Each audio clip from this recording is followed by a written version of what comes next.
Morning, everybody. Today I'm doing a little bit different video. Instead of shooting my bow or talking about the gear that I use. I've got about a 180 acre farm here, and about 30 acres of it is great deer habitat, and I've created some food plots and things like that, and I'll crop in some or tab in some videos of my food plots that I've installed and screens and that type of thing. But basically I've got long linear food plots that go along this creek, and then on the other side of this creek here behind me is all the bedding, hinge cuts. This year I plan on planting 200 Norway spruce trees over there for even more windbreak and a bunch of things like that.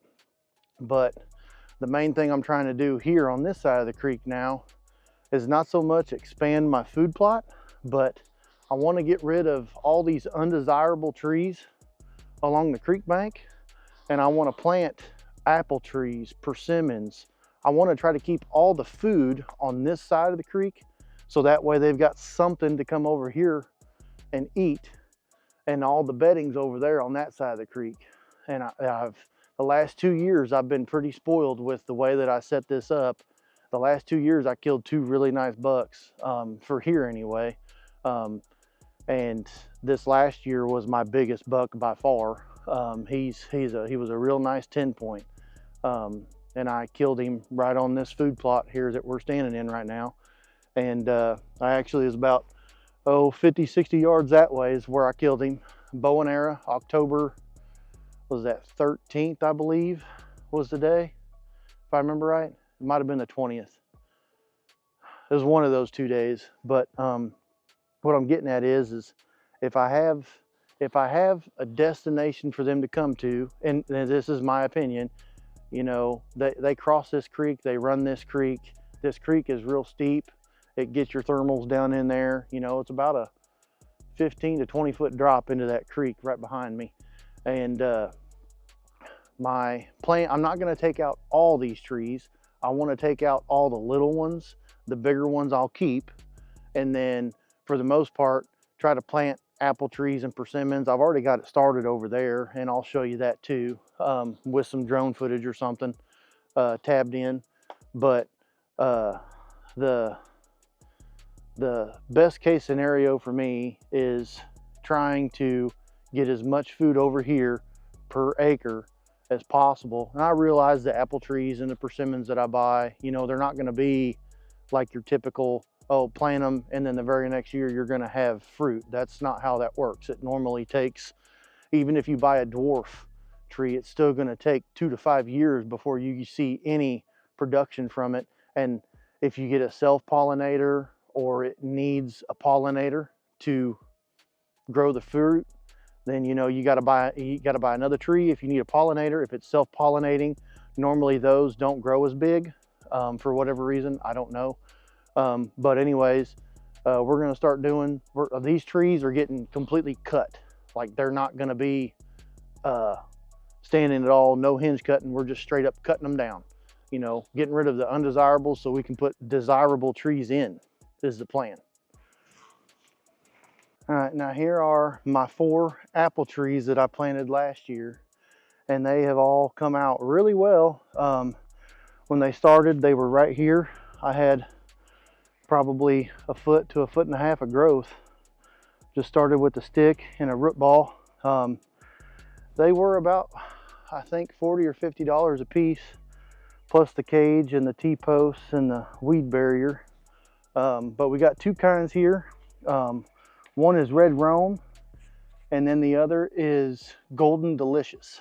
And I picked those 2 off of Stark Brothers website for 2 reasons. Both of them are very late dropping trees. We're talking end of September, middle of October, or middle of October towards the beginning of November. That's how late they drop.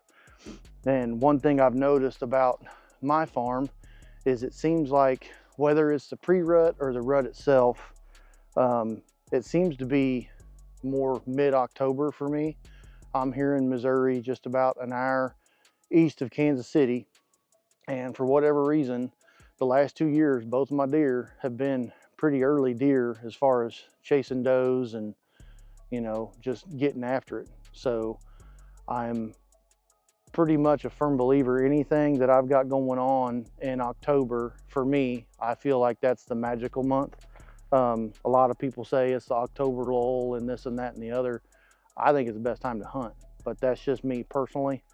But anyways, with timber stand improvement, this is what I've got going on. Now, one thing to note here, I don't know if you can see this or not, but this right here, right in front of me, is a deer trail. They have cut in here to this embankment along this creek, and they run this.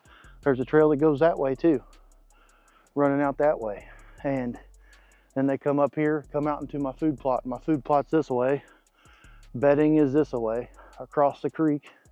But they got trails right here on top of this little ridge inside the creek, because where the camera's at is the creek bank. Down here is kind of a secondary bank, I guess you'd call it. And they got a trail running right here, right along the creek, right to go out, just to go out that way or come in this way. This is more into my property this way, and that's more out to my property that way. But you can kind of see my creek right now. It's pretty low, but I bet you that's still about 4 or 5 foot deep of water. But I don't know if you can see over there. You can see a lot of hinge cuts over there, but we are going to keep cutting. As always, I'd appreciate a like and subscribe. It sure helps my channel grow. You know, we're going to be doing a lot of things here, whether that's shooting a bow, timber stand improvement, food plots. That next year I'm going to be planting corn out here where the beans were, and we're not going to do a screen. It'll be corn with strips of purple top turnips, and then just like I have this year was beans and strips of purple top turnips. I'm going to do the same thing next year except with corn. And then, you know, we can talk about mock scrapes and cameras, cell cameras. Currently I run the Cuddy back system, Cuddy back, Cuddy link. I do like it. I enjoy it. I got about 6 cameras out here, and that's more than enough. I could probably put another half a dozen out if I wanted to, but that's a pretty substantial investment. I do not go over to the other side of the creek, mainly because it's bedding. So there's no cameras over there. There's no, hopefully no disturbance as far as, you know, I can't stop a trespasser if I don't catch them on camera, but I'm hoping that's not going on over there, because you ain't gonna have fun walking through that timber anymore. I have hinge cut the crap of trees over there. Last year, me and a buddy of mine, we probably hinge cut a good half of that, so about 10 acres worth, and we got probably about 40 to 60% of the canopy down to where we can get that nice green vegetation coming up from the soil, where they'd have plenty of food.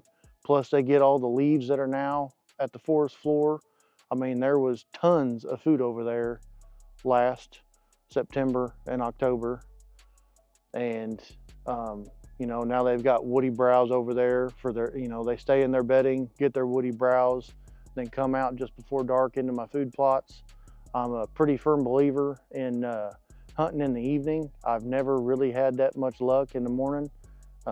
Just me, my personal opinion. The only thing I've ever killed in the morning has been a doe, but that might just be because of the way my property's set up. I've got I mean, I'm coming from wide open. If the field's picked, you know, I got to come along the field's edge to try to sneak in here, and for my access and my egress. There's no ditches for me to get into.